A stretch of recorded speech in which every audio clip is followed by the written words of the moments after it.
19 years. That's how many birthdays my family forgot. And I want to be really honest with you, because I've seen a lot of versions of this story online, and they all skip the part where it actually hurts.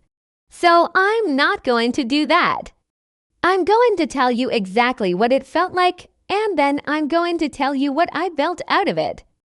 Because last year I bought a lake house by myself at Tenine. And the week I signed the papers, my mom called to see if she could visit. First call she'd made in for months. I want to tell you about the year I turned 16. I know 16 sounds dramatic, but stay with me. I'd been planning it for 3 months. Not like a party. I didn't expect a party. Just, I left the calendar open on the fridge. I mentioned it in passing a couple times. I just wanted someone to make a reservation somewhere. Get a card. Something. The day came. My mom was at work. My dad was at work. My sister was at school. I came home and made myself a bowl of cereal and watched TV in the dark. And here's the part I don't usually say out loud. It wasn't even the forgetting that broke me. It was that I had started to expect it. Like somewhere around year 12 or 13, I stopped being hurt and started being prepared. That's a strange thing to realize about yourself, that you've trained yourself not to want things, because wanting things from certain people always ends in that same quiet, private disappointment. I'm telling you this not because I want sympathy, I genuinely don't, but because I think a lot of you know this feeling. Maybe it wasn't your birthday. Maybe it was a graduation, a promotion, a moment you needed someone to show up and they just. The idea and single quotes T. And the question I kept asking myself for years was, what do you do when the people who were supposed to celebrate you simply choose not to? I spent a long time waiting for the answer to come from them. It didn't. I was 24. Nothing dramatic happened to trigger it. I didn't have a breakdown. I didn't get therapy. Well, I eventually got therapy. That came later. But that's not the trigger. I was sitting in my car in a Trader Joe's parking lot and I thought, what if I just stopped? What if I stopped hoping they'd remember? Not in a bitter way. Not I give up on them. Just, what if I made a decision to celebrate myself and genuinely stopped outsourcing that need to people who consistently had no interest in meeting it? It sounds obvious. But it wasn't obvious at 24. Because there's this thing that happens in families where the absence of love from the people who were supposed to love you first becomes this void you spend your whole life trying to fill with their approval. And the idea of filling it yourself, genuinely filling it, not just performing self-sufficiency, felt almost like giving up.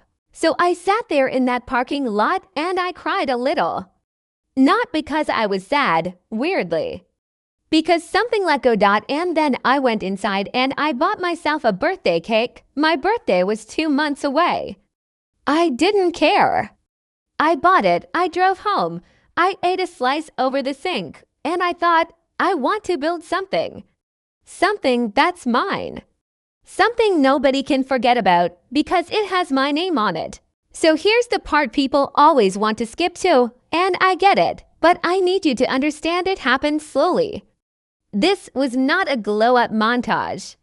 This was 4 years of boring, grinding, emotionally exhausting work. Year 1, I was making $38,000 a year. I opened a high-yield savings account. I did not know what that was 6 months before, by the way, and I automated to $100 a month into it. That's it. That's the whole plan. $200. I thought I could do $300, but $200 felt honest. I also started therapy that year. I want to be really clear that the financial stuff and the emotional stuff were happening at the same time, and they're not separate stories. You can't build for yourself if part of you doesn't believe you deserve what you're building. Year 2, I picked up a side hustle. I'm not going to tell you it's easy or glamorous. I was doing social media content for small businesses on weekends. $40 here, $60 there. But I took every dollar and I put it in that savings account and I watched the number grow. And I cannot explain to you how different that felt from waiting for someone to call. Year 3 is when it clicked. I had just over 18,000 saved. I started actually looking at properties. Not seriously, I thought I was too young, too single, not ready. But I started looking. The way you look at things you're scared of wanting. And I found this place. It was not beautiful. The dock needed replacing. The kitchen was from 2003. And there was a smell I still haven't fully diagnosed. But it was on the water. And it was possible. And something in me said, this. Year 4, I got the mortgage. I submitted the offer. I got rejected. I submitted again. And on a Tuesday in November, at 11 in the morning, I got a call that said the house was mine. I sat in my car and I cried. Same Trader Joe's parking lot. Coincidentally, different kind of crying. I want to tell you something that's going to sound petty and I don't care. When my family found out about the lake house, they remembered my birthday. Not just my birthday. My mom called. My dad texted. He never texts. My sister wanted to bring her kids up for a weekend. And I need to be honest with you about what that felt like because I thought about it a lot. Part of me was happy. There's still a part of me that's a 16-year-old eating cereal alone in the dark. And she was happy. She wanted to say, come up, come anytime, let's have dinner, let's be normal. And another part of me, the part that spent 4 years building something specifically because I stopped waiting for them, that part was exhausted and a little angry. And wanted to ask, where were you on the years it was just me and a bowl of cereal? I didn't ask that. Not exactly. But I also didn't say come anytime. I said let me think about it. And that felt like the first time in my life I had power in that dynamic. Not control power. The gentle kind. The kind you earn. I'm not going to tell you what the right thing to do is with your family.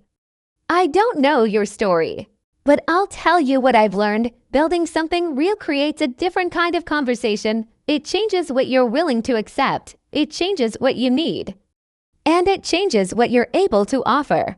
I'm sitting at this lake right now, and I want to say something that I'm a little scared to say. The lake house didn't fix me. I want to be really clear about that. I'm still someone who flinches a little when I check my phone on my birthday. That doesn't just go away. The house didn't make me whole in ways I wasn't before. That's not how it works. But here's what it did do. It gave me evidence. Evidence that I could want something enormous and work for it and get it.